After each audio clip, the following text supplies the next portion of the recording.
Sa sentro ng Hispaniola, Palawan. Ito yung pinakasentro nila dito mga idol, ng Hispaniola. Yan, pakita ko lang sa inyo. Yan. Dito kami ngayon sa Lambot Shop. Ayun o, Lambot Shop.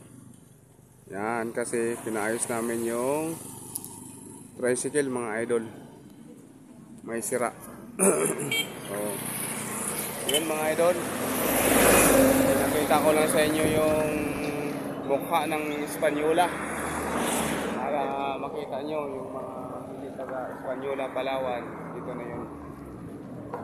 Oh. Nakita nyo na yung mukha ng Hispaniola. Ito yung pinakasentro nila mga idol ng Hispaniola, Palawan. Okay. Oh, yun lang mga idol. Bye bye. See you next vlog.